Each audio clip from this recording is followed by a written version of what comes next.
5 board members.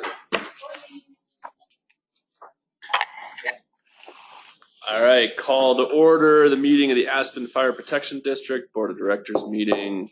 The date is September 10th, 2019. First item is roll call. All board members are present. Next item is motion to approve the minutes of the regular meeting held August 13th. Also move. Can I have a second? I'll second. Any comments?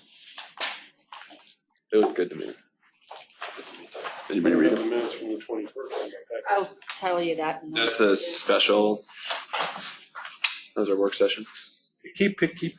Once you're done with that, I'll tell you what's going on. They've all been fun meetings. So has everybody approved these last ones? Yes. Okay, so August 24th. No, we haven't approved them yet. We want to approve them. Those in Any favor? discussion? All those in favor? Aye. We doing August 13th? Yeah, we just did the 13th. So August 21st, we have the full recording. Unfortunately, I can't find my little minutes that I typed up. So I'm gonna have to listen to the whole meeting all over just to get that motion. So really, that was the only action item we had, but we've got the full recording. I just have not had time to re-listen to a whole nother meeting again. So That's all we I'll did. have that for next time, but it was really just the approval of the GK bomb. Moving forward with it. That was the only action item there. Okay. So I can bring that next. So do you want us to approve these fictitious minutes, or can we? Okay, let's punt that one. Public comment? Nothing? Okay. Good of the district? I got just a couple things if you guys want in a minute.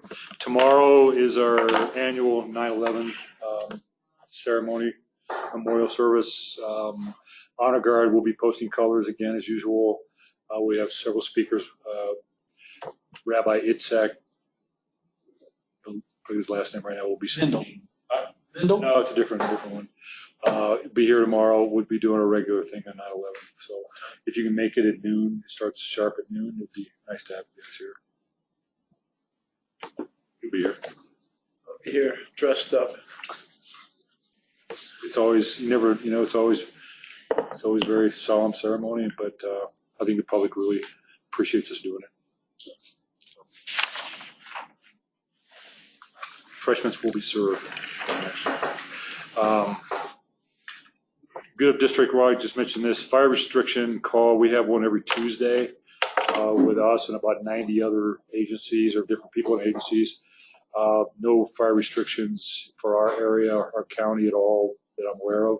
Summit County still in North Parker. Summit County was unavailable to be on the call today. They want to remain in because they're Summit County, but we don't have any data that supports going anywhere near fire restrictions at this time. All of our ERCs are down, all the stuff, all the indices are down, so there's no reason that we can support wanting to go into restriction. Rick, Yes, sir. on that meeting with the Pitkin County Board, one of the comebacks from one of their staff said they wanted to talk about fire restriction. Why was that thrown in there? That's a good question. I'm not really sure why that was thrown in there. I guess I can update you guys now for the district. I did finally speak to John Peacock. Was it yesterday? Yesterday, I think. Yesterday. He called me and I think it was a good conversation with him. And I indicated to him, and he agreed that I felt and he felt that our attorneys should speak, Carl Hanlon and John Ely. I think the big problem we have, or the big disconnect we have there, is them either recognizing that we actually do have authority at the airport or not, and us realizing the same thing. Until we can either come together, and hopefully the attorneys can come together. And Carl told me he just got an email from Ely, is that, if in fact we can't agree that they don't agree that we do have responsibility, vice versa, this is the board decision. Okay, what are we gonna do about it? Because that's where the big. Why did they throw fire restrictions in? Just not whether we're doing them or not, but more the idea of how we do them. Fire restrictions? Yeah, and who does them. Because that whole point was supposed to be on the airport. I agree. I don't know why that was thrown in there. I understand what you're Right. saying. No, and maybe I'll find out more. I'm going to talk to Ely at, Well, I would just want to make the point of, I think we should at least start off with the airport. we agree. Like, that's the thing we need to get through. Are you gonna try to find out what Joe I am, Selva yes. told me that, the county had passed some kind of, Yeah, and I have a memo on that, so you can take a look at it. It doesn't really change any of the, let's get through the rest of the meeting and then let's talk through it. Yeah, let's talk about the airport MOU. I kind of want to.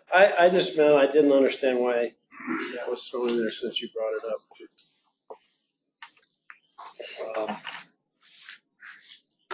The rest of it will come down there later on housing stuff. I have. All right, anything else for good of the district? All right, financials. I want to thank you guys for getting the budget out so early. It's great to have that as a tool for the board. I don't know how much time everybody spent looking at it. I did a little precursory review last night, and I'm sure we could punch holes in it, but I would recommend that we wait and digest it a little bit and focus on more of the tasks at hand, like what's going on with the airport in Pickens County. I can just comment real quick, Carl. There's a lot of refining I want to do in that. I would love to have potentially a work session with all you guys at some point before the next meeting. I know you're going out of town, just so I can sort of get some ideas of goals for next year. There's a lot of refining I do in there, so just remember that when you're looking through it. There's some stuff I put in there that you guys may or may not agree with, but I like to talk to you guys about it a little bit more closely. Could you work on some sort of rough budget figure if we were to do a partial implementation of paid staffing, like 2 people at this fire station starting June 1, something like that, just so we can sink our teeth into it a little bit? Yeah, and there's some other stuff I want to look at. We're by next board meeting, the LoSAP program needs to be refined, and we're getting close on that. A lot of our staff have done a lot of work on that already. So by next board meeting, we'll have a draft you look at for some LoSAP budgeting that's more closely aligned with what I think we should be doing. Right now, we've only had $1,000 in LoSAP. I want to increase that considerably. So I could put that together for you, no problem. So we don't want to go through individual little questions on each. I think we should line wait to item. punch holes in it. I mean, I want to beat Rick up about 3 new vehicles as much as some of you probably do, but we can circle the wagons on that at a later date. That was One of those is later. mine. What? It's like, wait, one of those is mine. You can't know. I'm sorry. Yeah. No, just if you could, by next meeting, I'll have some better outlines by next meeting based on some of that stuff, and we can go with it or not go with it. It's only 145,000. I know. it's 2 cars. 3 says. Yes. We got the preliminary certification of values, the property values from the county. We get the final one in very late November.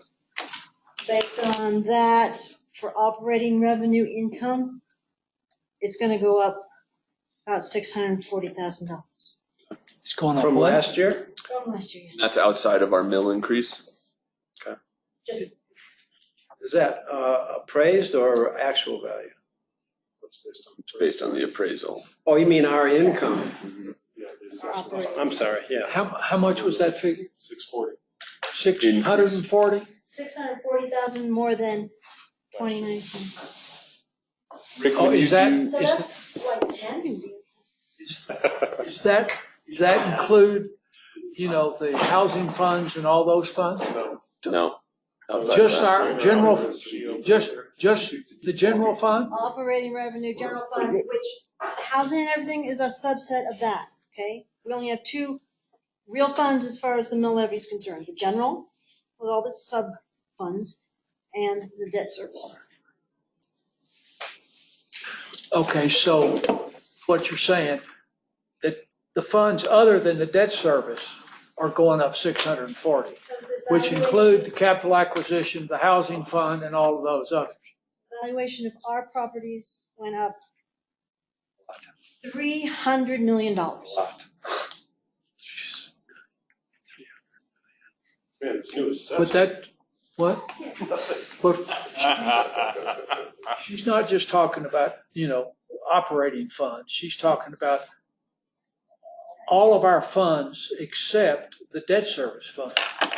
So that includes the housing fund, capital acquisition fund, and all those. It's not like operating is going up 640. All of those are. You said it didn't include the mill levy increase. This year included it. And this year's operating revenue will get an additional $640,000. Is that baked into this budget as stated? Okay. Rick, when you guys bring us the LoSAP figures, is it possible to try to back into, kind of what the funding is on an annual basis for FPPA? And I know obviously we're way in arrears, that's why we have our huge underfunded balance, but do we have like some marker of kind of what we've been contributing on an annual basis to FPPA? Yeah, there's some pieces to that. Okay. I mean, just a rough, Of course. because I think that would be a good measure, good metric for the LoSAP funding. We kind of did that, and now looking back, we missed a part of like layers. Okay. So yeah, next meeting we'll have that for you. Okay, great. In the past, the data's been, I think it was coming from what we do our actuarials from. It averaged out to, if we contributed about $3,000 a year into LoSAP, that averaged out to about what FPPA would be worth at the end of 20 years. So I can crunch some better numbers by next meeting to kind of show you why we're thinking the LoSAP numbers where they should be and what we shoot for. That'd be great. Yeah. I'll try to get that together for you for sure. You were asking Carl, her figure does not show up in this budget. Because this budget between 19 and 20 is going up 200,000, and she's saying we're going up 600,000.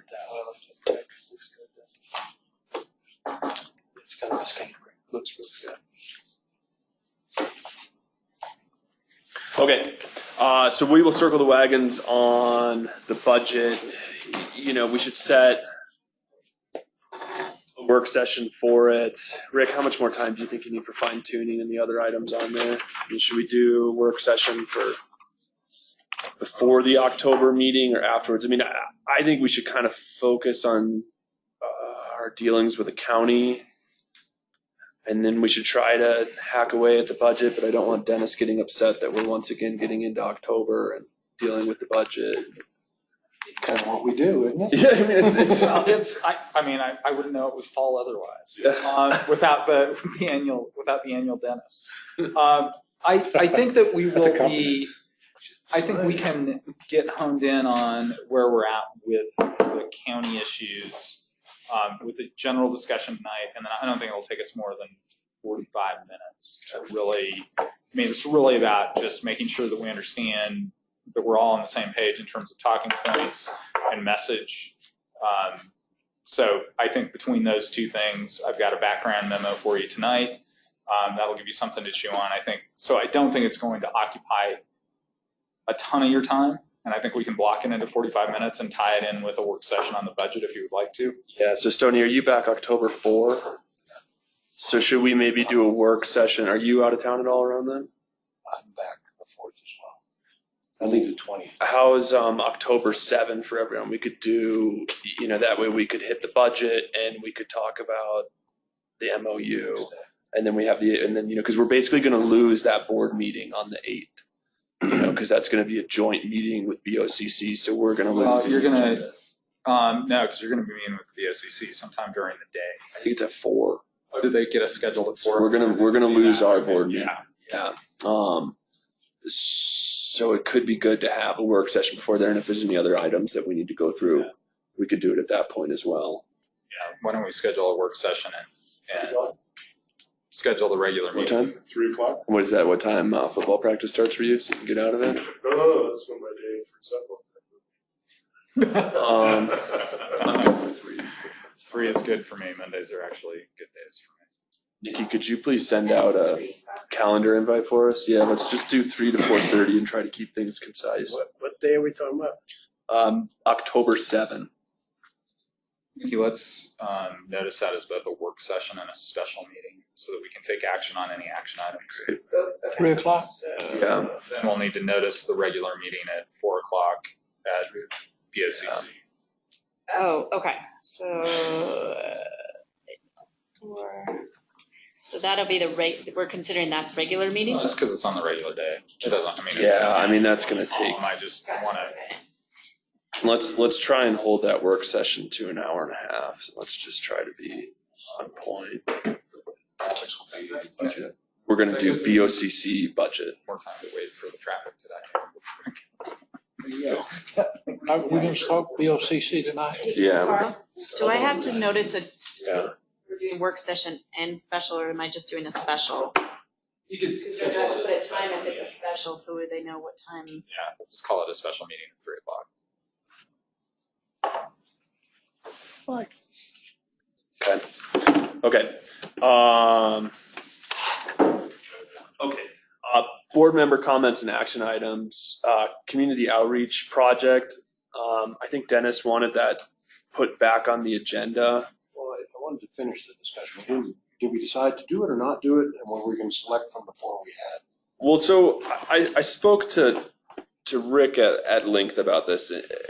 We tried to do a little bit of brainstorming on it, and my thoughts on it are we should do the departmental organization assessment. It's $38,000. Yes, it's expensive, but that will basically have an outside party come in, review our organization, review the structure, review the inner workings of it, give us a full report on it. Hey, here's what we're doing well. Here's what we're not doing well. Here's what needs improvement. These are best practices. These are industry standards.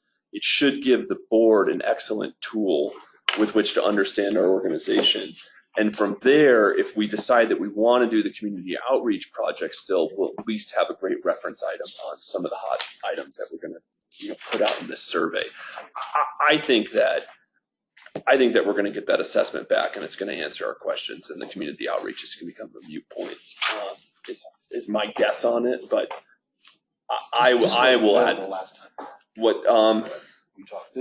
I agree with you. Yeah, I mean, I don't like how expensive it is, but I think it's an excellent tool for our organization. I advocate for it. And I think too, it may help you with community outreach in the sense of not even necessarily surveying, but community outreach on education places that it may help us identify things that we can communicate better on. We could be doing better as well. Yeah, so I think it's time to. Is there anything in this packet about that? Yeah, it's in here. Yeah, the whole.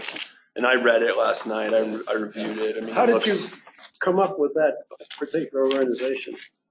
I just looked around. There's some companies, some other fire departments have used them. That's all they do, are evaluations of fire departments, and maybe some other organizations. But Front Range, West Metro used them. I watched a video that they did. It seemed like they're very skilled. And basically, it's all just based on data. Is not they review our organization. It's going to be a lot of work for us to get them data. It's not going to be an overnight process. I don't know how long it's going to take, but it'll be. Have a timetable in here. It's like 3 months or something. It's pretty long.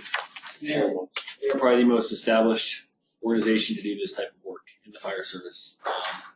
They're really the leaders of it. Yeah, I mean, it's somebody who doesn't have any. Yes. And I also put Dennis's quotes. I put back Brendan Adams and Sikora's in there that he wanted me to put back in there, which I think looked like a reason why if we're going to go that direction now. But I would agree with Carl having this from ESCI, even if and when we do the community outreach, at least we'll have some data that we can share with people if you want to. But that'll be up to you guys in the end. So I'll make a motion to fund ESCI assessment. I'll second.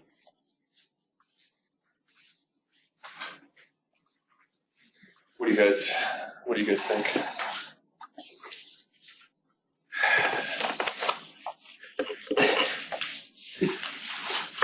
Well, I hope it's not a proposal to, this is why you need a paid fire department. I mean, that's the nice thing is you're getting somebody with no skin in the game who's an independent party and, they're not, that's not their job. Their job's not to come in and advocate for paid versus non-paid. They shouldn't be biased by our staff. No, But they're if supposed they do, I mean, at some point we got to start listening. So it'd be another nice tool for us to have. Like the questions were weighted that way from reading. No, It it's felt as if it was an assessment of what we do and how Yeah. we do it now. and how it compares to It didn't- industry it didn't standards. say, some of the community outreach seem to have weighted questions for us. That, exactly. Right, this doesn't have that from my read. Well, this is an internal study, right? if they're able to go from like a suburb of New York City to a mountain town and be able to understand the difference. These guys do a lot of departments in Colorado. That's all I don't have a list of one, but that's what I was told. Yeah, I mean, they It basically- read like, I thought it read like, this is an assessment that was beginning, just like you said, how we start with this. I think it'd be a good tool. I mean, they basically just take a snapshot of the organization and take a look at what we're doing. And I mean, It'll cost less than a pickup truck. We could buy one less pickup truck. exactly. Definitely buy one less pickup truck. I think it's a good idea. I mean, we're definitely at a pivotal time. We have a ton of changes happening within the organization. We've got a lot more money coming in. We've got a lot more complexity that's going to flow from some of the new operations that we're taking on. It'd be nice to have this tool for the board. Well, I would agree with it. I just hope, it does say in here they would talk to the board. So I want to make sure they do. I think They that, have both sides. yeah. And I think the point is to try not to have a side. That's what I was going to say. I say, this isn't about advocating for a position from the board standpoint either. I mean, I think what you should be thinking about is, and they're going to more than likely ask you operational and board relation to your staff questions, to the organization, to the community, those kinds of things. All I'm saying is as opposed to the staff's only point of view. Right, no, absolutely, and it's not, and think about it, that I think most of what their proposal is about boiling down statistics, right? It's data driven. That's the goal. Industry standards and best practices is what I read out of it. Yeah.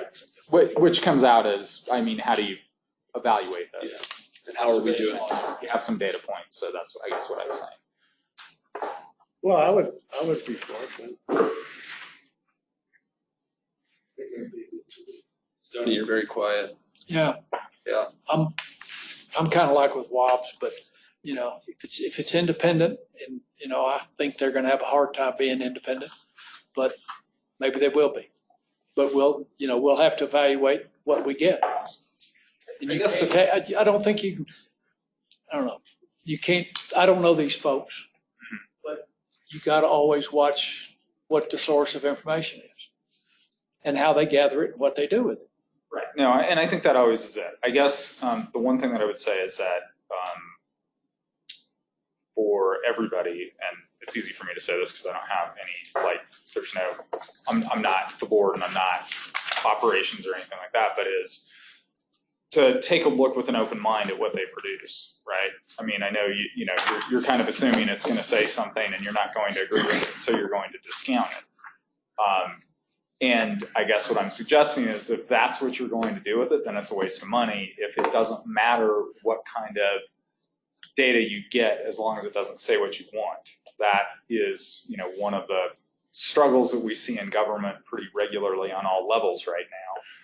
So I guess I would just suggest that in the interest of spending the money wisely, if you don't care what the outcome of it is, because it's, unless it agrees with your current position, then it's a waste of money, right? And that goes for staff or board or whoever. That's what I'm saying, is it? If it's a good, fair overlook of everything, that's Yeah. what we're looking for. But, okay, the question comes to me is, how many volunteer fire departments of this size and this amount of budget Are they going to compare what's best practices? If you go to Denver in best practice, you're going to have, fully paid staff and everything else. Where we're trying to be a volunteer fire department, are we able to perform our mission as a volunteer fire department? And I don't know if I'm afraid they're going to say, oh no, there's no way that, because how many volunteer fire departments are there? There's lots. What? There's Oh lots. yeah, but there are a lot of them in towns, where they still have the pickup and a water hose in the back of the pickup, and it's a volunteer fire department. But this is, a heck of a lot more sophisticated and budget and everything else. How many volunteer fire departments have a $6 million budget? Right, or protect the billions of dollars that you guys do. I don't know, and probably potentially the better question is, what are best practices for a fire department in a community like this, right? Whatever that is, whether that's, I don't know, whatever, like can't think of it, but one in Utah. I wonder if they will go into. Yeah, Jackson Hole, Park City. Jackson Hole, Park City. Thank you, Park City.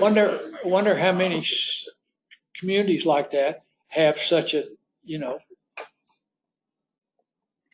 I'm trying to be polite to Dennis, saying such a stringent, building code that every building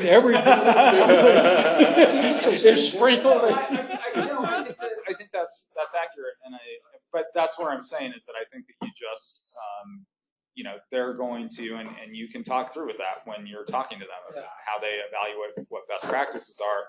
My gut would say it's a question of what's best practices for the community, and that is what it is, regardless of volunteer, not volunteer, or location. It says This one talks to review utilization of career and volunteer companies, if applicable.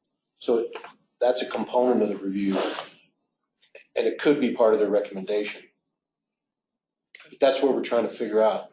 And rather than cooking hot dogs and asking people, do you want us to put out your fires? Or What do you think our role is? What should we be doing? I think this is a good basis to start that understanding of, we are a large budgeted small town. But I think it would be something to start from. Let's go for it. okay. All those in favor? Aye. Unanimous. Okay, is everyone fine with shelving the community outreach for a little bit? I would recommend that we shelf it until we get the results of this assessment. I think it'll just be a great tool if we do want to go to community I outreach. think that was a very good way to state it. Okay, so we can take the community outreach off action items for now. So we keep it under old. Yeah, let's keep it under old business just so we have it as a place marker, as a reminder for when we get the assessment. Okay, Chief? I get a couple of quick things. Last meeting, there was discussion about training officer, training division, that kind of stuff. We have promoted Charlie at this point to lead the training as a training officer position. He's going to be transitioning over to that. What we're doing for the rest of this year, though, I put on 2 part-time guys to help put together a training manual and some SOGs, SOPs. Jeff Ellison and Scott Arthur. Scott Arthur was a training officer in Snowmass for many years, even back when they were volunteer departments. So I put those 2 guys on as part-time to help our captains. We had an officer meeting together last week. Really got some good input from the captains. And most of them, if not all of them, seem excited about having someone that can help put this stuff together. So they'll help put together an actual training manual in regards to, how to do lots of stuff on the training. So over the next 3 months, they're going to be doing that, and I'm going to evaluate it again with the officer group at the end of the year to see what 2020 wants to look like and how it wants to be structured moving forward. Are they going to conduct any training in between here and the end of the year? They're not really going to be conducting any trainings. They're going to assist. They're going to help put together some training some manuals and some actually training programs to help the captains. They're working on that right now. I really sense, for the most part, a sense of excitement about having these guys come in and help us kind of get this manual together. I feel really good about it. So that's where we're at right now. We're going to we'll reevaluate by the end of the year, probably November, to see if make sure their goals are being met. Charlie's role is going to be really sort of putting the Aspen spin on it in terms of, it may have worked, this manual or these training techniques may have worked for other departments, but make sure that we already have our spin on it. So, and so we're going to be rehiring Charlie's position from Wildfire, fire prevention specialist. We got some applications coming in-house on that right now. So pretty exciting. That's all I got right now. I do want to talk about North 40, but we can catch that in old business if we want. We can do it, or we can do it now. What do you guys want to do? Talk about it now. Oh, sure. Last minute, I thought they were going to have 2 or 3 of these ready for us. We picked these up. These are some rendering based on the meeting we had last time. John, you said you wanted to see, I think there was pretty much unanimous. They want to see some brick elements. These are all renderings in terms of what they might look like. We are having another open house at North 40 next week on Wednesday, the 18th at 5:30. It would really be nice to have some board members there if you guys can be there for that the meeting at 5:30. What was that? What night? Next Wednesday at 5:30. This is based on our last conversation. This is what the layout looks like the site plan looks like right now. They've got several of these where they show a before and after, like this one. See what's got right there? That's what it looks like now. That's what it would look like with a proposed layout. So, I want you guys are the first to see these. What's this, right? What material is that? Steel. Actually, this would be brick. That's probably metal, gray metal is what that is. The rest of this, some elements of brick. We can't use all brick. We talked about that in our last meeting we had. If we did this whole building in brick, it would need a whole lot more structure beneath right then. So, there was some discussion. Yeah, there was quite a dollar implication to your desire, John. Is it just Works for bank, he doesn't understand what you said, he's like. So the brick product is a half brick. Fire department. Speak slowly. It's a half brick. It's more of a decorative component than a so because we're on top of Does it come in plates and glued on like Aspen Times bill? The Daily News bill? it'll be prettier than that. That's a before. But it's similar product. It's a applied product, not a stat. It's not a laid-up brick. Shouldn't we put like a snowmobile trailer and a sprinter van in those 2 parking spaces? Wouldn't that make There was some discussion. be more appropriate? Yeah, Other applied Also, have a snowmobile trailer there. Applied brick, that's a new comment, new term I've heard. Partial brick, I think he said. Remember the 70s? But it's applied, it's not laid out. The 70s and 80s? Yeah. That's how it is, same thing. Oh, it's moving up. Pedestrian wide. That's where it ends. East of North 40 it all fell off. Remember that a couple years ago? Everything below the safety department, the whole wall fell off and rebuilt it. Don't talk like that. This is going to be That's my experience with it. this is going to be very well installed. This is on Well beyond the minimums of the code. It wasn't supported in the law. That's everything. But it gets to look, it does look nice. Yeah, it looks good. I think. Yeah, I like it. Dennis, what did you call it officially? I call it applied. It's like a siding material. Just like a. So we'll have a corrugated framed metal, wood wall essentially. with probably an exterior insulation, drainage plane, and then this product. It's used quite regularly, but we talked about stacking brick on top of the deck that is the parking garage roof.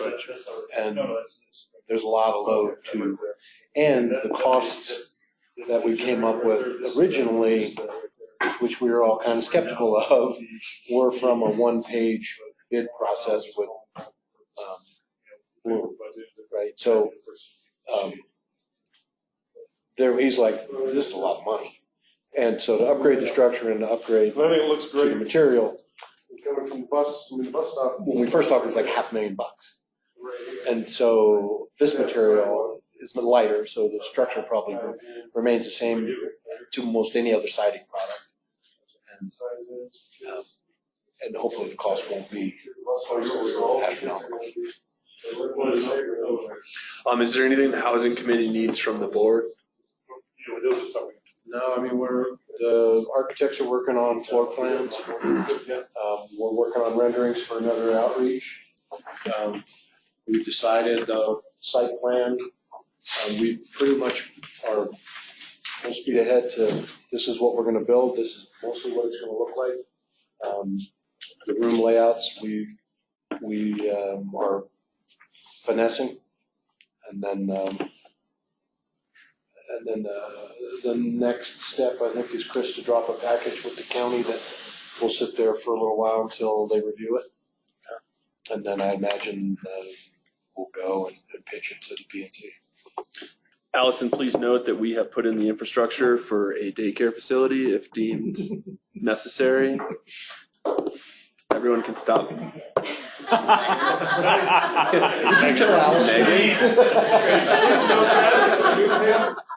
Sorry. Okay, I'll go back and tell her she's. Okay. Sorry.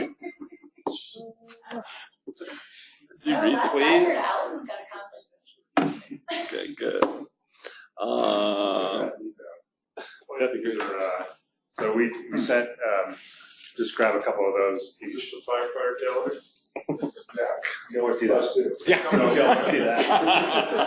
This is community outreach, right?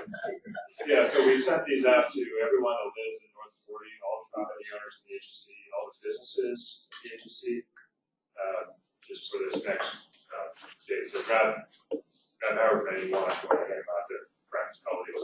We have our 9/11 ceremony tomorrow. We can put them on a table on there and hand them out tomorrow as well. I unfortunately have an action meeting that night. Question, I just have a couple quick questions on that. We are starting to get, in fact, just today, I got some engineering quotes back from the architect. I passed those on to our owner's rep, our project manager.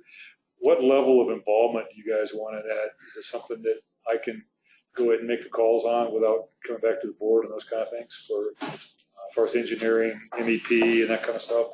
Make sure he picks a good boiler. I will make sure he does that. It's actually in the kind we're working on this contract right now. There's a call out that says specifically the board shall approve all the amendments. How does this project work for us for bidding? So that's, I think that's actually going to be one of the conversations once we have full design. It needs to be, I would expect it to be what I would call a GMP bid, guaranteed maximum price bid. It'll be a hard bid, bonded, and it'll be what it is.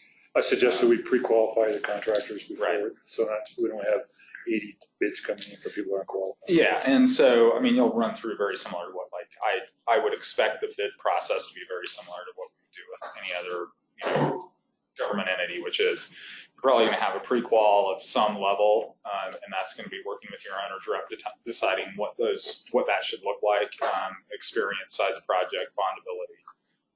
Beyond that, you'll have, bids will go out. There will be a mandatory pre-bid because you want to make sure that whoever's bidding on it, it's not somebody from, even if they met the qualifications, they need to understand where the site is and that it's an Aspen, and get a lecture from Dennis on what it's like to work with the building department. The guy's my neighbor. I just want him to crash. Anyway. How many bidders do you think there'd be, Dennis? We'll have a half a dozen. They're not going to be many. Because they need to be bonded. Probably 3 to 5 would be my At guess. the most. The big ones around here now are PCL, which is Dead in the Water with the Aspen Club. Hazelton just finished up the W. Shaw's got a lot of work going with the city and now with Hunt, supposedly. Centaur and they were with Hunt. R.A. Nelson and FCI. Yeah. I would think that would be the selection that I would believe are qualified. Yeah, and I think you will get a bid from all of those, more than likely. Just okay with the because Aspen Club? They're a massive company. they're not gonna at least take a look at it. How busy they are may have an impact on what their numbers look like. They're not having to reclaim that. They've got spend more time. So my question was, we're starting to get some stuff come in on this. I feel really confident that a lot of this I'm going to put on Paul, our project manager, to sort of give us some recommendations on. So I think a good job. I just want to make sure you guys are okay for, we don't come back to the board on these kind of decisions, or what level of involvement do you guys want on that kind of stuff. What kind of decisions you talking about? Like who we're going to pick as engineers. We got bids here from structural engineer, MEP, that kind of stuff. Are you okay with?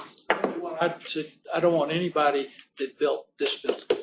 That group from Boulder that designed this building, mechanical, I would agree with that. out. I would agree with that. Okay. No.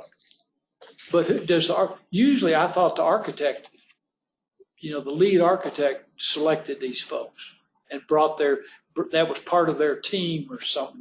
It is, although there's different options that we can look at. I asked him, I told him I wanted to see some options. They had one. I said I wanted to see more than one option on some of these higher dollar stuff and get their recommendations. Wouldn't that be a part of the project manager's forte? Yeah. But it's still money, and I want to make sure you guys are okay with that. So, okay. It's the only package we approved was for the architect. So we didn't approve any other. And a project manager. Those. Anyway, I'll keep you guys as well abreast as I can as we go. My hope is this: once we drop this at P&Z, I think in the next several weeks, right, Chris? Yeah, we get Paul on board. They'll start being regular meetings. I need to start sort of backing away from that as much as I can and focus on some other things. But I feel we have a good team. And once we get that past the P&Z, I feel comfortable doing that. In the broader discussion, Rick has been going through all kinds of issues with Starwood. We've got 2 units up there, and granted, they belong to somebody else, and we're kind of a tenant or something in them.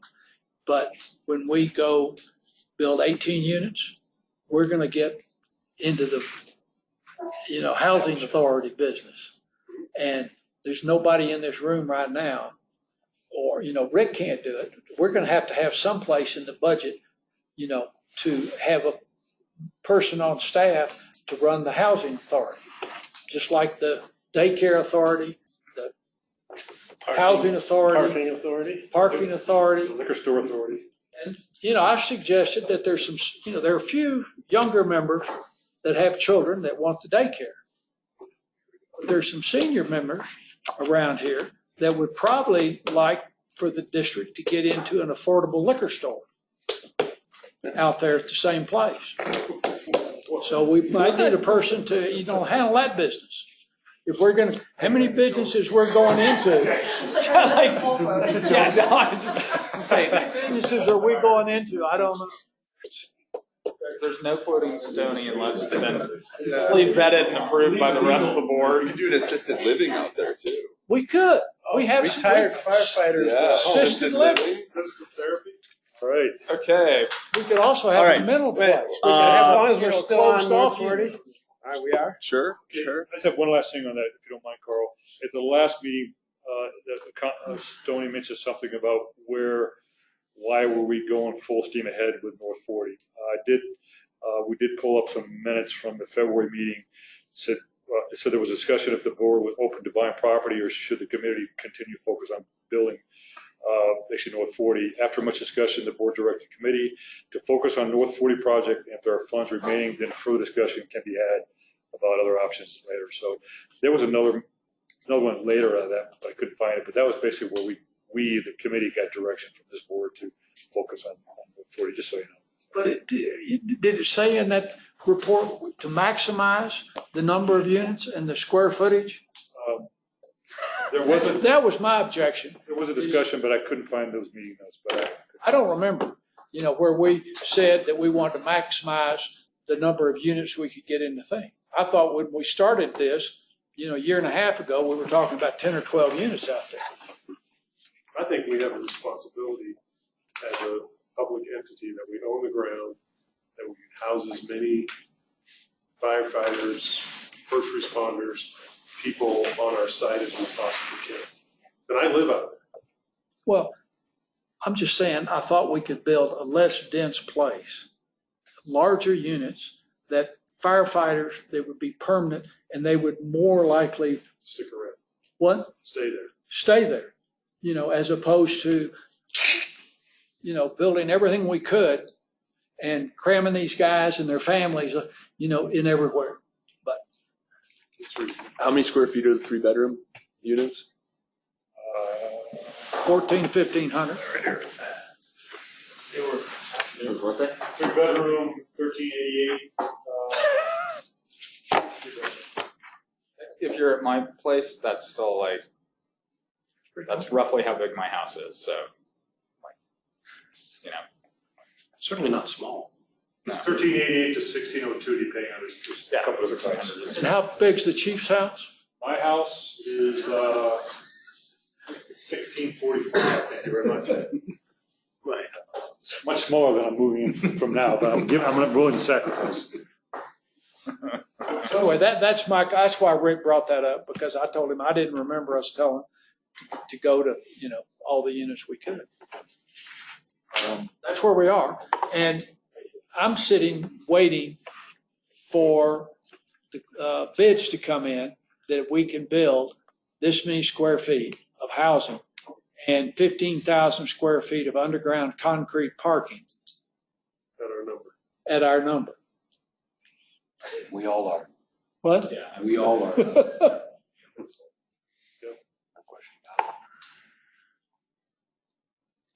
Okay, I Go for it, Lance. wanted to ask John, could you just describe the difference between a certificate of participation and a bond?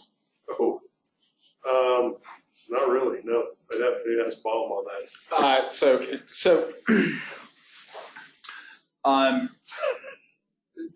Let's start with a bond. So a bond, when we're talking about these things as instruments in the governmental context, you have to put it with the backdrop of the Taxpayer Bill of Rights, TABOR, which says you cannot enter into a multi-year fiscal obligation without voter approval. Okay?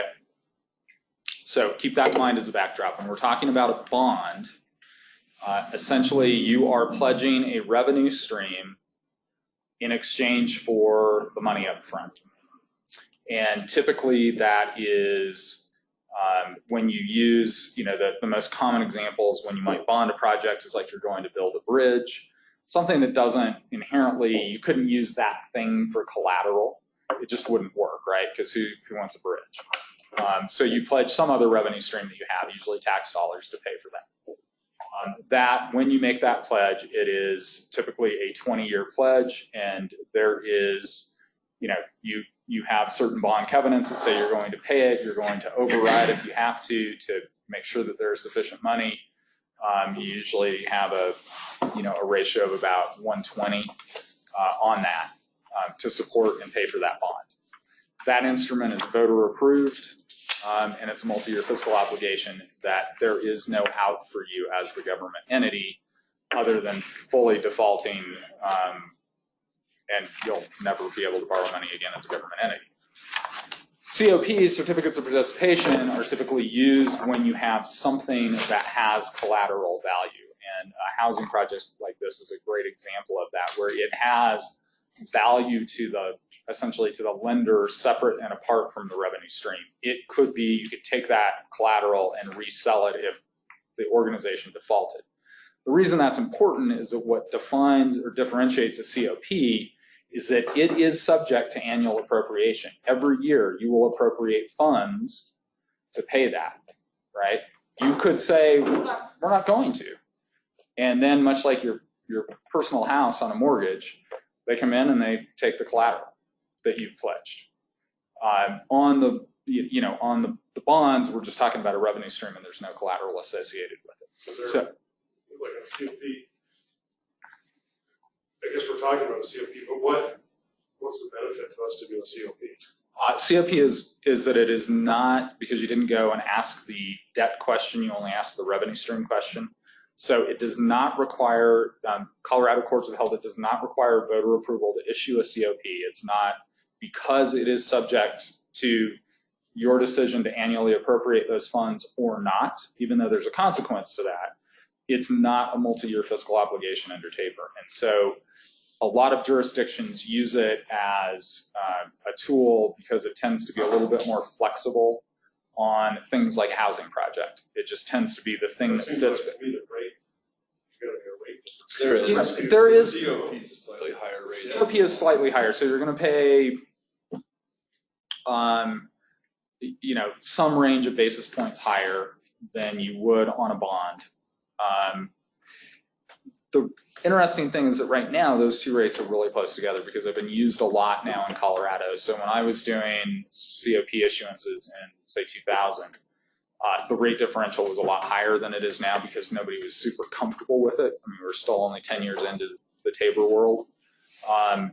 And so that has shifted where it's a lot closer together, provided you have something that really works for them as collateral. In a bond deal, you're not subject to, is there a loan to value restriction on this, on the COP? It'll look a lot like a bond deal. The coverage rate will be higher, right? You might see a 1.3 instead of a 1.2 or a 1.15. Didn't the bond require a second question on the ballot? Yeah, it did, and that was what I was saying. The second question, a bond would require not only a revenue question, hey, can we increase the mill levy? It would also be, can we issue debt up to this amount? Well, they will need to collateralize the COPs with some of our existing property. Right. And the suggestion, we had a long conversation with them, with Snyder the other day, and most likely it'll be the North 40 property, the building that we own there, and the property we own there. We'll collateralize until the construction's done.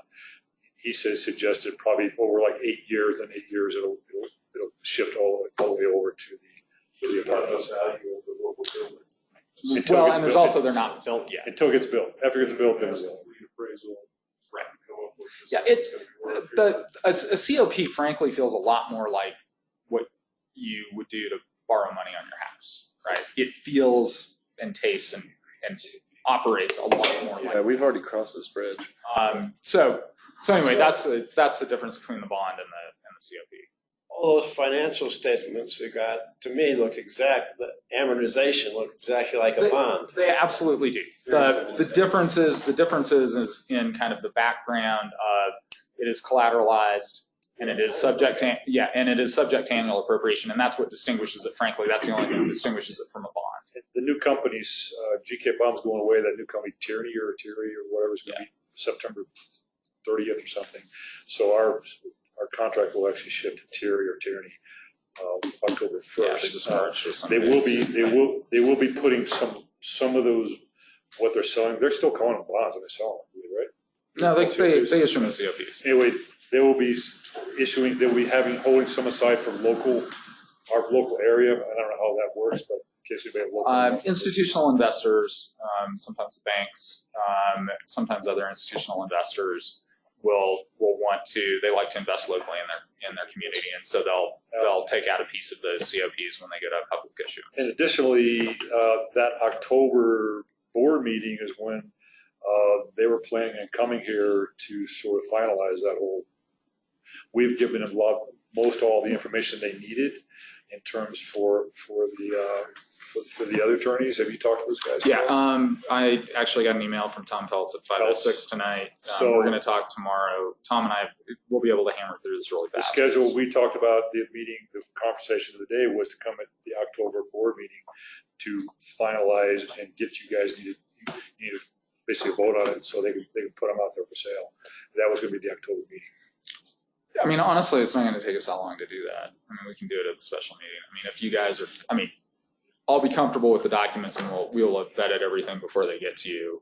After work session. Executive session. Yeah, and we're calling it as a special meeting so that we can take some action. There again, 10 minutes. And It's moved a little bit, where we have rates on that. They were better yeah, today. they've actually dropped. Yeah. I did. Or they did the bond. I don't know. Who did we threaten today? I don't know what the bond rate is. Your packet. We fired Bolton, I guess. Your packet has a summary of that in there. Question. He's got in this comment, in this schedules, he's got delivery expense, cost of issuance, 120. Yeah. Is that fixed with them right now, Yes. or it is? Well, that'll include Well, bond counsel and their issuance costs, their percentage. So it's a percentage, it's not, Well, I mean, whatever they're basing it on the size of issuance, and they're saying this is what the cost of issuance is going to be. It includes. is this an estimate, or No, is? that would be a. Yeah. I just don't like, I know we're paying attorneys and a bond counsel and stuff, but usually do they bill like 80,000? No, there's no change, no nothing. It's just At least on the round bond figures. counsel side, I have rarely had them change their numbers. In fact, if they say it's 45,000, that's what they bill. And then the underwriter's discount, that is BOM's fee. So we're in at about 1%. Oh, it wasn't in your packet. There was an addendum printed up. Stone, you got a copy of it, didn't you? I got a copy. There was an addendum. I emailed it. That had all the information from those guys. That's what I'm reading from. There's hard copies downstairs of what GK Bob sent over. Sorry. Two proposals in here. One is, if I remember right, it's a 15-year term, and one's a 20-year term. 19. 19, okay. I'd say we go with the 19-year term. And that gives us, what our annual appropriation would have to be, would be something in the neighborhood of, $1,066,000. Those are much better than what we proposed. Estimated $1.2 million, right? 2.4. Yeah.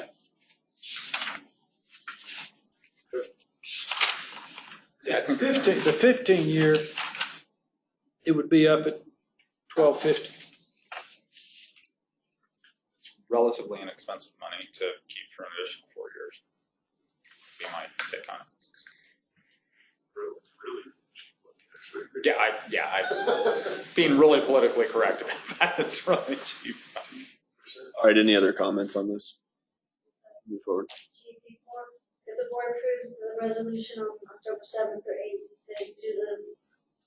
they'll sell it in mid-October, and it takes 10 more days to get the final docs, so we close at the very end of October. He invited us, if anybody wants to go to Denver to their desk and watch this thing go for sale. He said it's kind of fun to watch. They used to fly you to like San Francisco or New York. How times have changed. That's on that. All right, Hammond. Hi, you guys are doing a great job. Thank you. So a couple months ago, came up that the board asked us, or your insurer asked us to carry the separate liability policies. For For Inc. the Inc. At the cost of about $2,500. So, I don't know if you Thank you, guys Chris. have been aware of that or discussed that and No. did that, or, I was a little unclear on the source of that request, and if that's just because we hold one event a year, or if that's what that's gonna cover on to make you guys feel good. Mike, I can answer that. That question came up from our insurance carrier. That's where that conversation came from. And he suggested that because of the events that AVFD Inc. does, sometimes they include alcohol, serving alcohol and stuff. This is a separate liability plan. It's relatively cheap.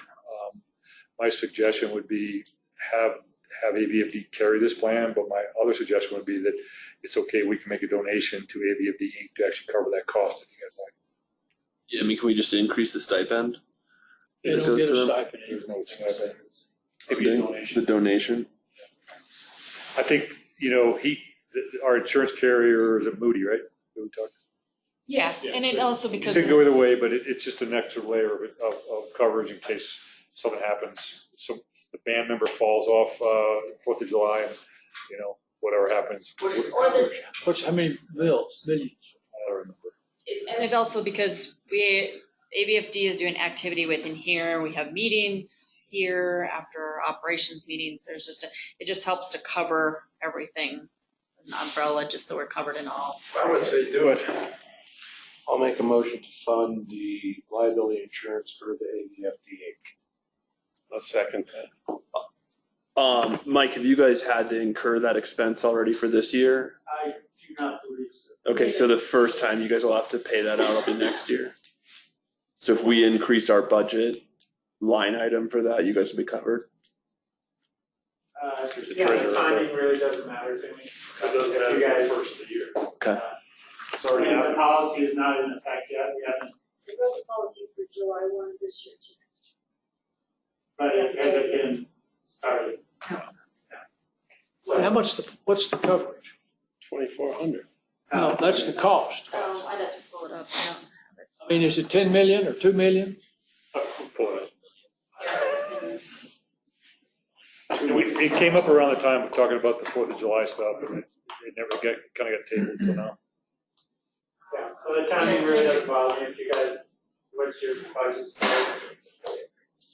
January 1 or April 1? January 1. January 1, that's fine. I mean, we can always cover it if it's not life or death, but. you Why guys not, kick it- why not just start now? We can start now, you guys kick it in January, that's fine. That's what Dennis has mentioned. Yes. It's just, yeah.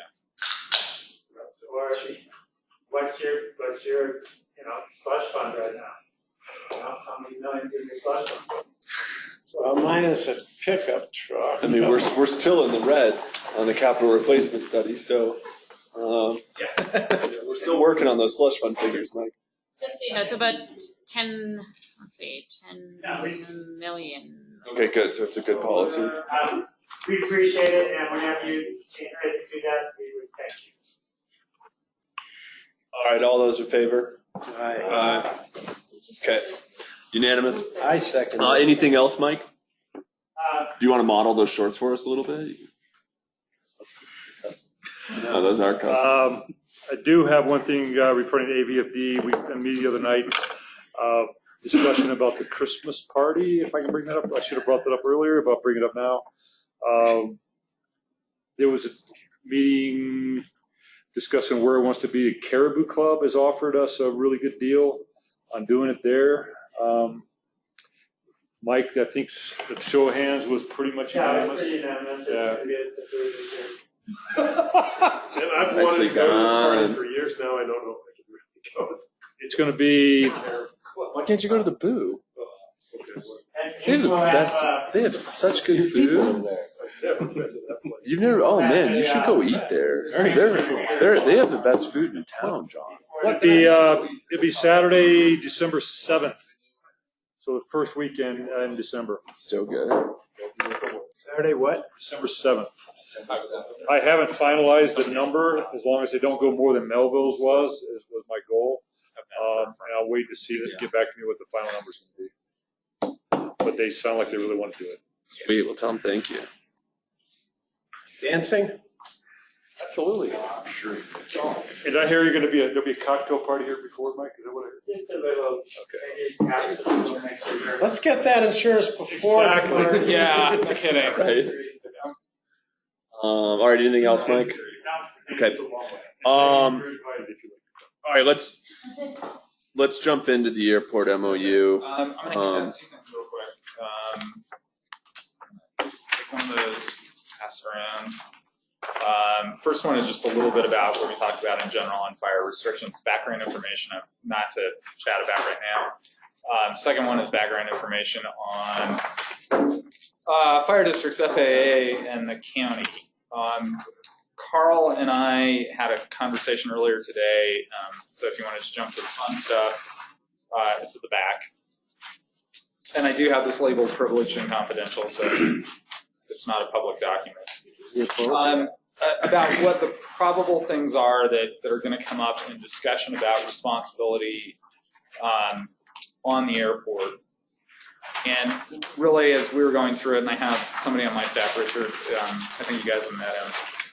I can't remember if he was up here for a meeting, that he and I have both done a fair amount of work with airports, both the Grand Junction Airport as well as he worked with DIA for a couple of years.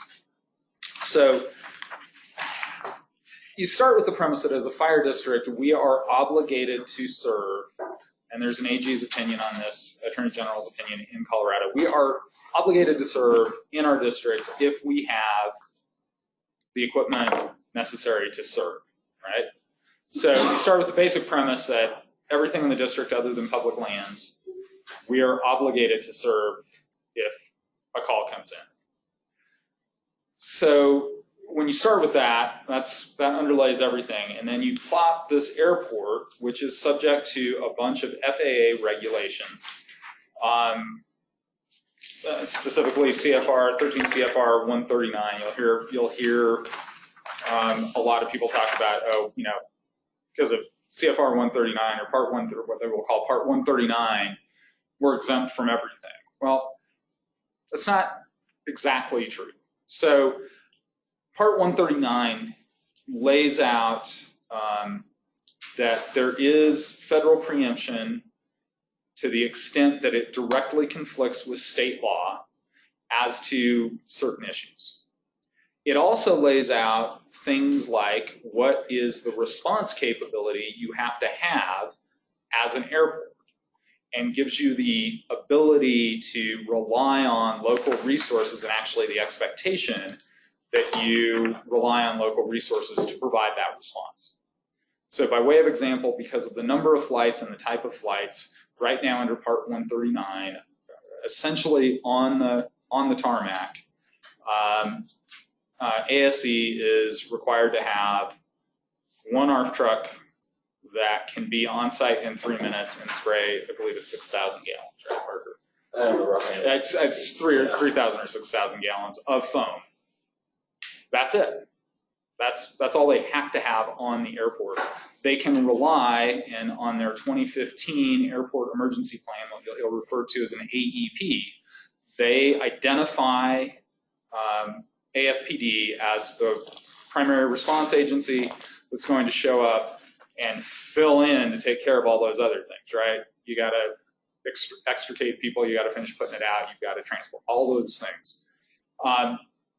And that's what Part 139 contemplates, is this relationship between local and federal regulation and between the airport and the local jurisdictions, recognizing that virtually every airport is locally sponsored, right? It's not the unincorporated county of Denver Airport, it's the Denver International Airport, it is City and County of Denver, it's locally sponsored. They actually do have their own, essentially fire station out there. But the point being is that this interaction happens all of the time. And a great example of that is one of the quirks of an airport is the tower has nothing to do with the rest of the airport. It is an FAA facility.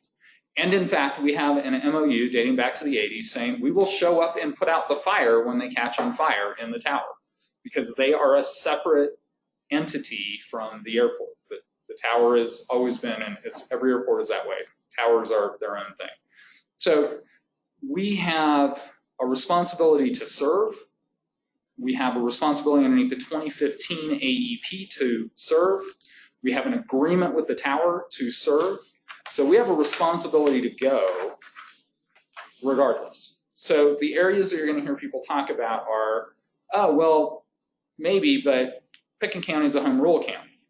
So it's a home rule county, which is great as far as Pitkin County goes. But we're not a home rule fire district. We're a fire district that the statute says that governs our behavior as a separate governmental entity, says thou shalt go and serve because it's in your fire district, right? So that home rule status doesn't change that we're obligated to go out and serve as long as that airport sits within our fire district. So explain to us how the home rule works for Pitkin County and why they're going to try to place rule. So they're going to say we can decide where you have jurisdiction and not, because we're a home rule municipality. And that's not the way the two statutes interact, right? They can say that, but it doesn't change our obligation to show up anyway, unless there is something specifically called out in our enabling statute that says, or other state legislation that says, if they say you can't go there, you can't go there. There's a statutory mechanism to make that happen, and it is an exclusion proceeding wherein that property, we all go to court, and the court says, they petition to be excluded from the fire district, and the court says, okay. Now, the problem with that is that underneath our statute that they are under for that purpose, it says you have to have the capabilities to provide fire suppression services if you want to be excluded from a fire district, right? So that's where that home rule interaction is going to come up, is they're going to go, well, we can just do whatever we want. And to a certain extent they can, but it doesn't change our statutory obligation to show up whether they want us to or not, because it's our district. We're responsible, and there is, like I said, this AG's opinion out there interpreting the statute, that we need to go. And so a lot of this is recognizing that we have a responsibility. It's not so much about who is in jurisdictional superiority, but it's helping them understand we are obligated. So something happens and we don't go, we're potentially exposed because we are obligated to go. And that's really important. I think that's one of those things that we need to really try to help them understand, that it's not even so much about who's in charge, it's the fact that we don't have a choice if something really bad happens. So the next thing you're going to hear is that federal law preempts this, and that was a little bit of what I talked about, is that federal law does preempt, but it also expects us to be there as the backup agency, right? It expects the local jurisdiction to be there. The third one is that under federal law, because they are kind of their own thing, they could then contract with anybody, which is a little bit what this broader MOU is. The difficulty with that is that the immediately neighboring jurisdiction is a fire district just like ours, and it's not in their district, it's in our district. They're not obligated to serve, and in fact, the statute would implicate that they shouldn't serve because we are supposed to, unless we contract with them to come and serve in our district, because we don't have the equipment or the capability to serve. So there again, doesn't have anything to do with Pickens County. It has to do with us as fire districts. If you look down to Snowmass, Basalt, they don't have the authority to come up here and do that.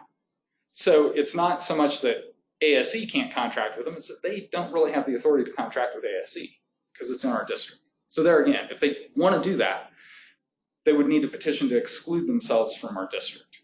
So those are the things that I think will come up, and why there's this interaction of federal and state law that when it works the way it's supposed to, which is the way it's working right now,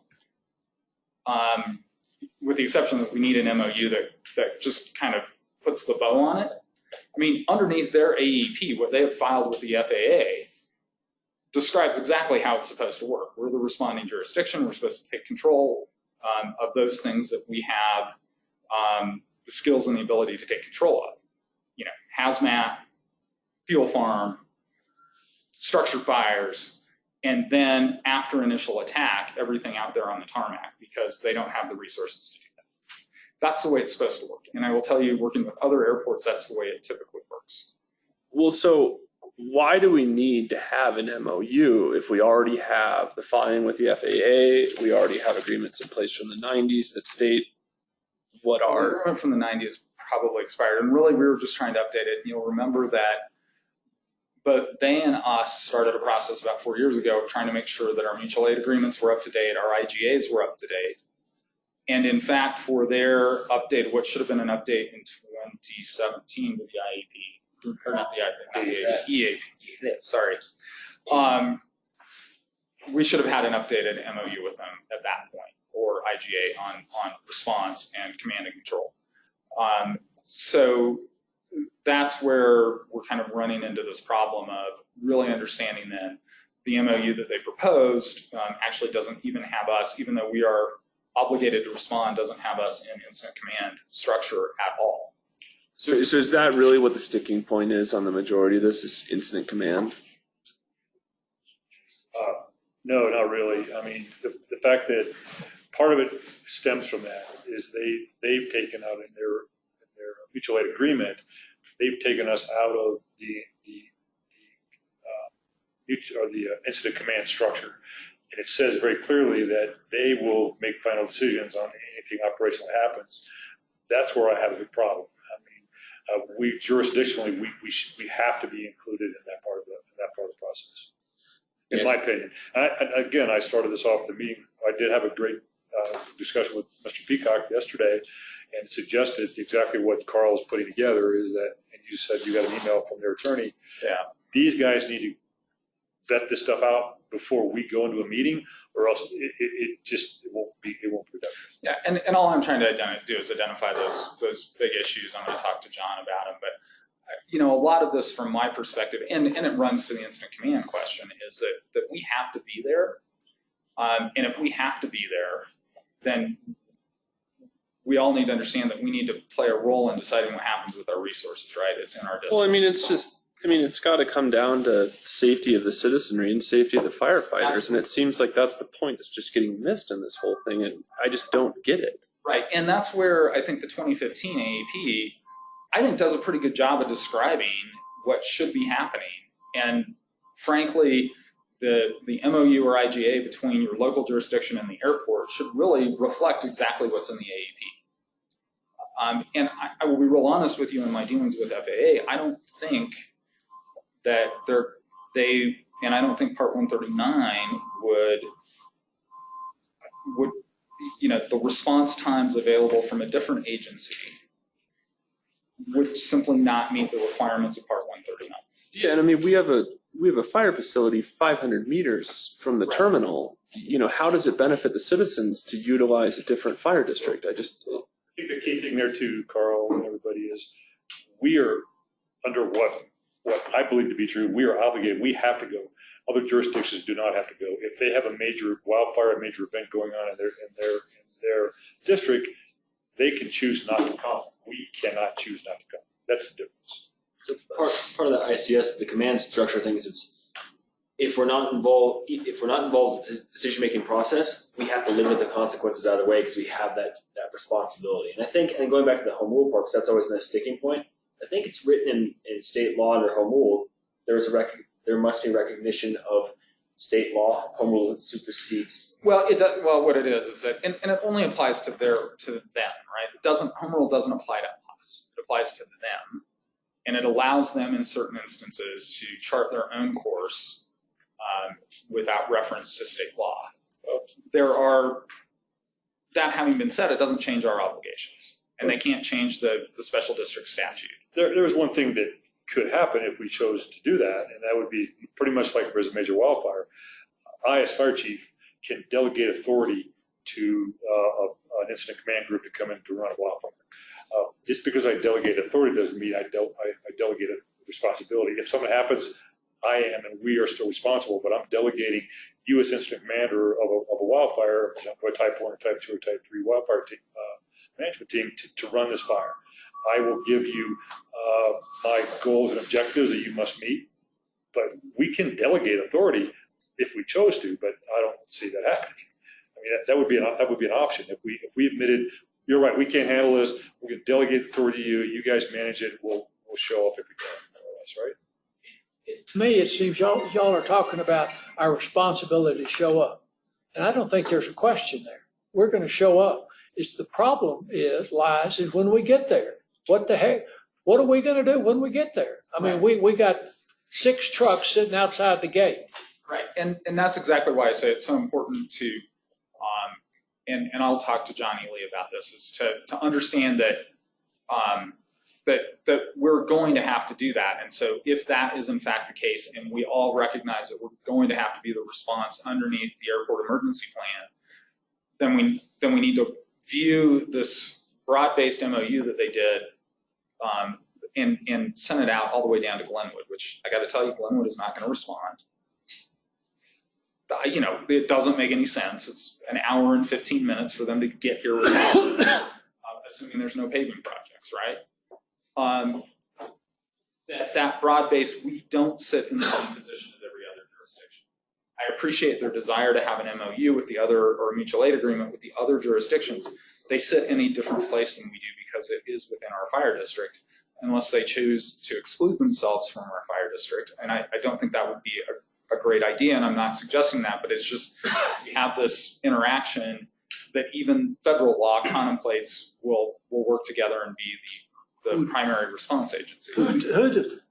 In what the county is proposing or has or whatever, when we show up with 5 trucks and 40 guys or whatever, are they going to run the show? They're underneath the proposed incident command. Who's going to run? Would be the person. So the sheriff and the airport would share the command structure.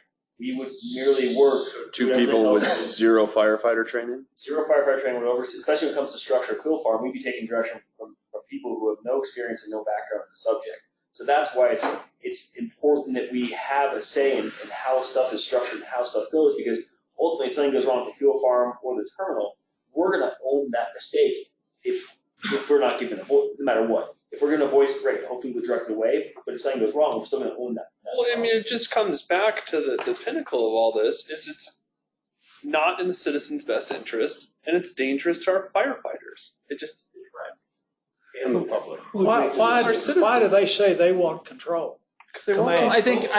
Well, no, I don't know that. I think that they. I don't really know. I mean, I can't speak for what their motivations are, and that's a great conversation for the 2 boards to have, and I will talk to John about it as well. My gut would say is that because they are personnel who answer to the airport or answer to the Board of County Commissioners, they want to have them in charge. Not, obviously the sheriff doesn't directly answer to. And it may be in part this idea underneath Part 139 that there's an implication they should be in charge. That isn't necessarily how it really goes. It's usually a unified command, because you will have ARF teams that know more about what's going on the tarmac and have those capabilities. But at the same time, there should be a recognition that it is a team effort and that we're going to have personnel underneath a unified command who understand what happens then when that fire spreads to the fuel farm, or understands actually how to extricate somebody from an airplane that's on fire. And well, the other thing I thought is odd, if a plane overshoots the runway and winds up in Buttermill parking lot, It's ours. It's ours. it's all ours. Or if they land short like that other guy did, it's all ours. So, and if the airport terminal caught on fire, it's a county building. So is the maintenance across the highway.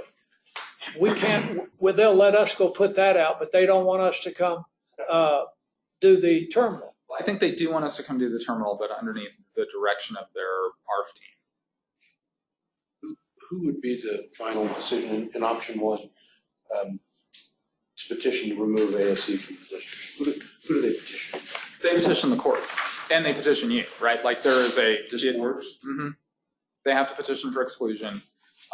If you deny it, it goes to court, and it has to be court approved anyway, and the court has to find that the services that you provide are being adequately provided in the area that is being excluded from the district. So to understand the petition, they would present a case to say, we don't want to be in the fire or Aspen Fire District. We want to be served by some other entity that's going to provide equal or and coverage. The special district statute really doesn't contemplate fragmented services, right? It doesn't. That's not its goal. So you wouldn't.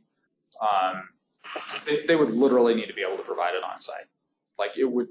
I think for a court, I'm making a guess here, but for a judge to look at it and go, this makes sense.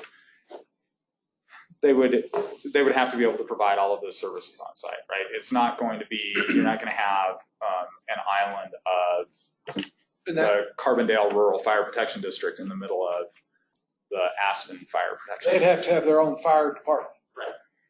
ARF and structure, everything. Everything. And what would implicate not only they would have to meet the state statutory requirements, and then they would also have to meet Part 139 requirements, which is full capability. Here's what I see is the problem we've had, everybody, is actually getting a meeting to sit down and talk through this.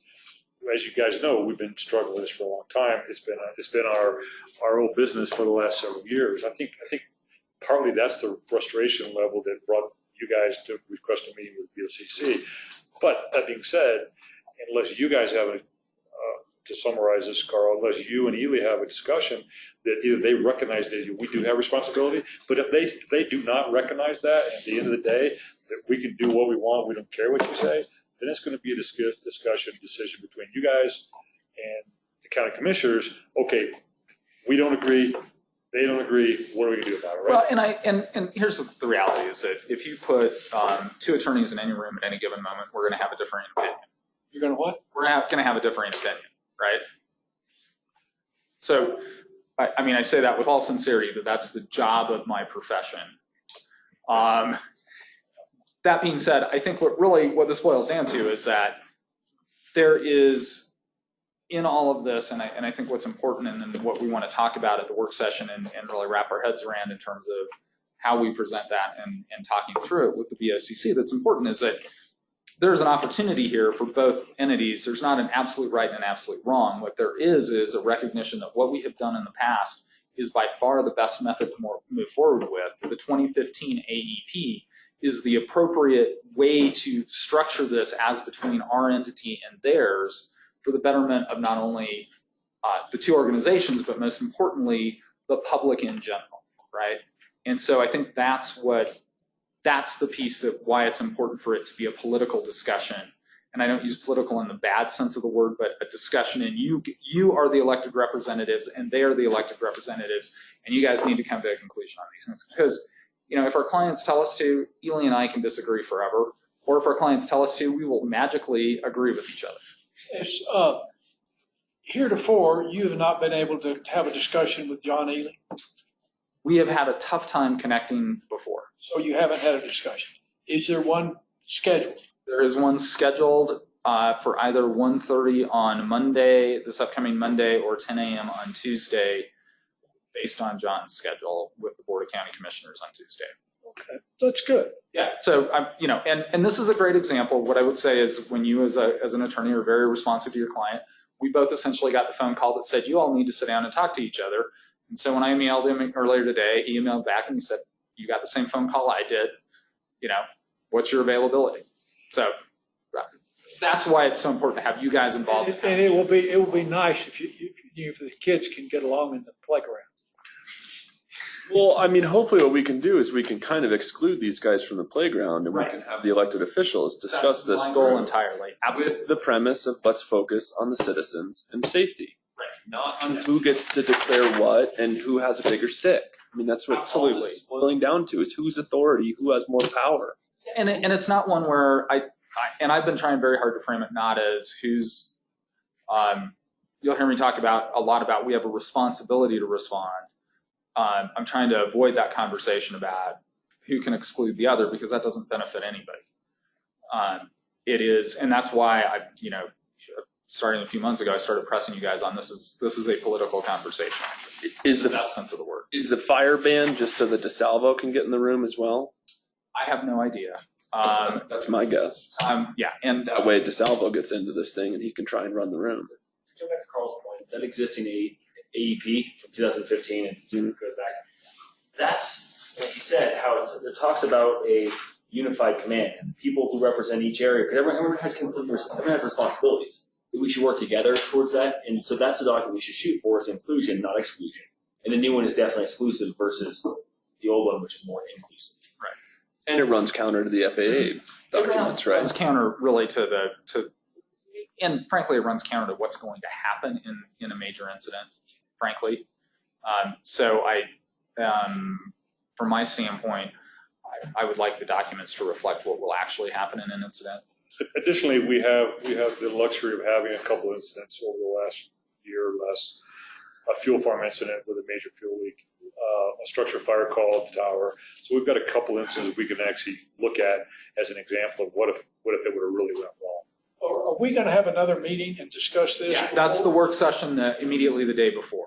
After I've had the conversation with John, so I'll have a much better idea of how much I have to frame for the conversation for the 8th. And we're going to try at the meeting, to be discussed later, that this is going to be board to board and not just two attorneys. My job, and you will see me do a couple of things that I find very important. One is I will not sit at the same table with you guys.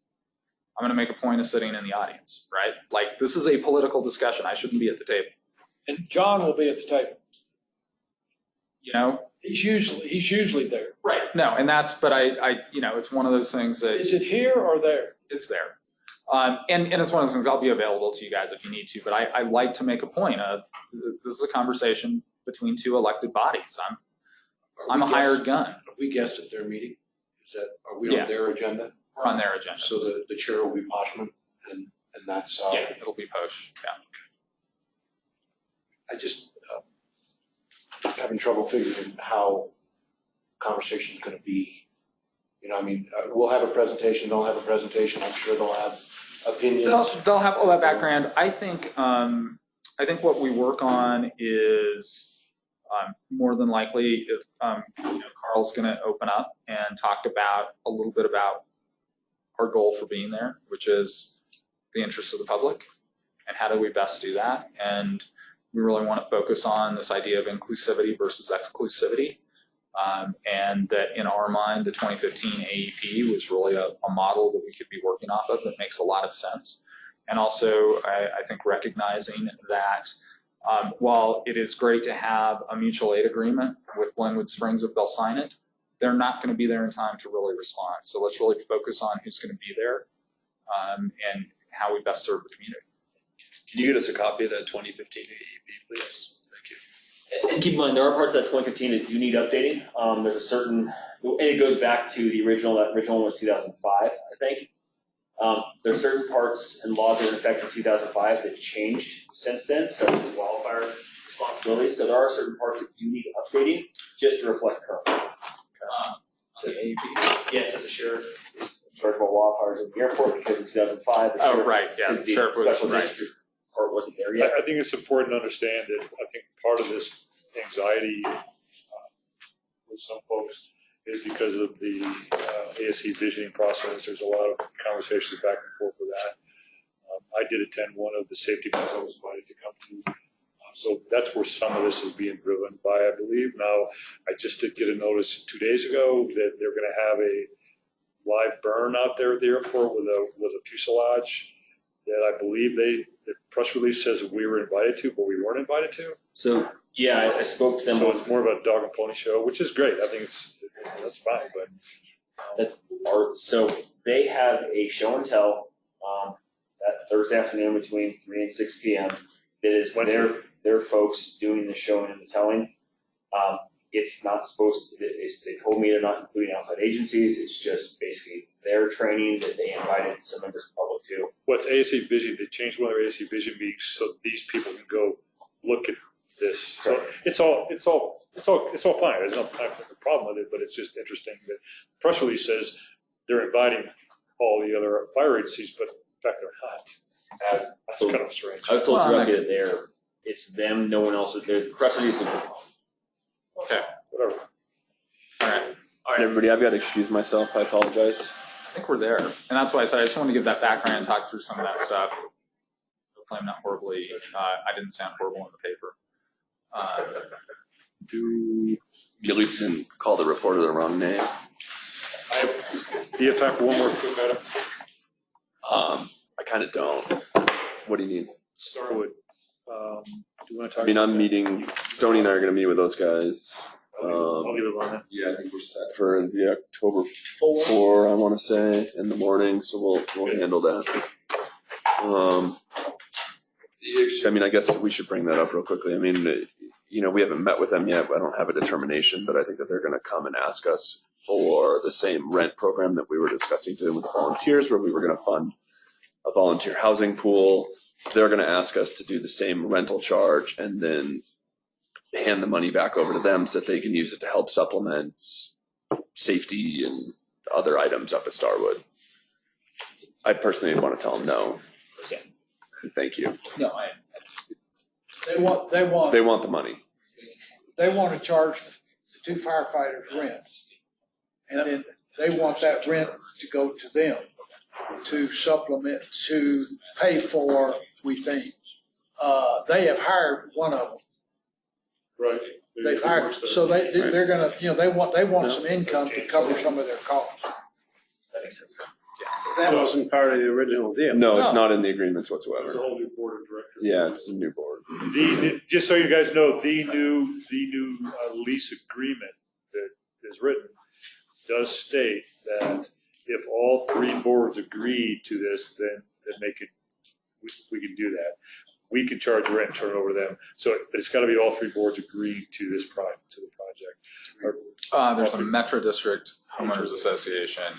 And I had asked the new board president up there to give us a written breakdown of what they would want to use those funds for.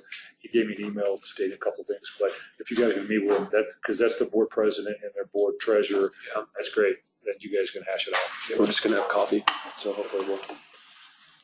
Motion to adjourn. Second. All's in favor? Aye. Thank Do you. you have everybody. another, bay that you could put that truck in if we walk on it? We won't have it. Well, cause see, that would help our budget, cause you've got 750 in the budget for another new truck. You did get my specs for the car, right? Yeah, absolutely. Free us on steroids or what? Have you seen my cars? Like one is a